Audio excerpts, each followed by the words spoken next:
नमस्कार, आप देख रहे हैं हमारा समाचार। हम आपके साथ मनीष गोदान। केंद्र सरकार के बजट पर राजस्थान कांग्रेस के प्रदेशाध्यक्ष गोविंद सिंह डोटासरा ने तीखी प्रतिक्रिया दी है। उन्होंने इस बजट को राजस्थान के लिए पूरी तरह निराशाजनक बताते हुए कहा है कि मुख्यमंत्री भजनलाल शर्मा 2 साल में करीब 60 बार दिल्ली गए हैं, लेकिन इसके बावजूद भी राजस्थान के लिए 1 रुपया भी विशेष पैकेज के रूप में नहीं ला पाए। रविवार को सीकर स्थित आवास पर मीडिया से बातचीत में गोविंद सिंह डोटासरा ने कहा कि राजस्थान में अगले 3 साल चुनाव नहीं है, इसलिए केंद्र सरकार ने राज्य को फूटी कौड़ी तक नहीं दी है।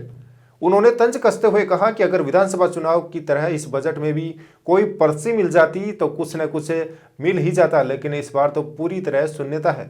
गरीब, किसान और पिछड़े वर्ग के लिए कुछ नहीं है। डोटासरा ने कहा कि बजट में गरीब, दलित, पिछड़े वर्ग, ग्रामीण क्षेत्रों और पिछड़े इलाकों की मजबूती के लिए कोई ठोस घोषणा नहीं की गई है।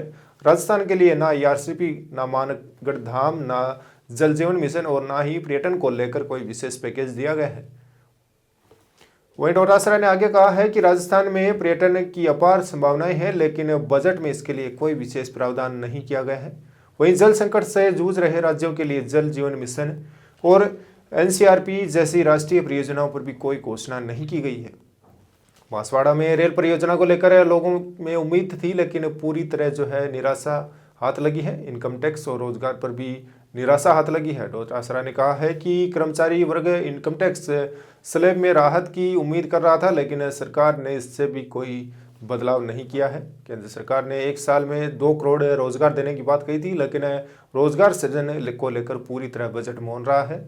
शेयर बाजार गिरा है, बजट पर सवाल खड़े हो रहे हैं। डोटासरा ने कहा है कि बजट के बाद शेयर बाजार में भारी गिरावट आई है, जिससे साफ है कि यह बजट जनता की उम्मीदों पर खरा नहीं उतरा है। उन्होंने कहा कि किसान की आय दोगुनी करने के लिए जो वादे किए गए थे, उनकी जगह सरकार ने किसान पर दोहरी मार डाली है। वही मुख्यमंत्री से सवाल किया है। भजनलाल पर सवाल करते हुए डोटासरा ने कहा है कि आप 60 बार दिल्ली गए हैं, प्रधानमंत्री और केंद्रीय मंत्रियों से मिले भी हैं, लेकिन राजस्थान को क्या मिला है।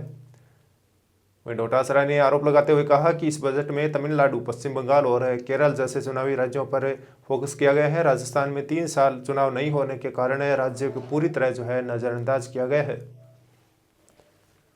वहीं डोटासरा ने आगे कहा है कि भाजपा नेताओं द्वारा बजट को बेहतरीन बताए जाने पर डोटासरा ने आरोप लगाया है कि उन्हें अपनी नौकरी बचाने के लिए ऐसा कहना पड़ता है। उन्होंने तंज कसते हुए कहा है कि भाजपा नेता बस 2047 में विकसित भारत की बात करेंगे, जबकि आज लोगों के पास रोजगार नहीं है और कर्मचारी का वेतन 15 दिन में ही खत्म होते जा रहा है।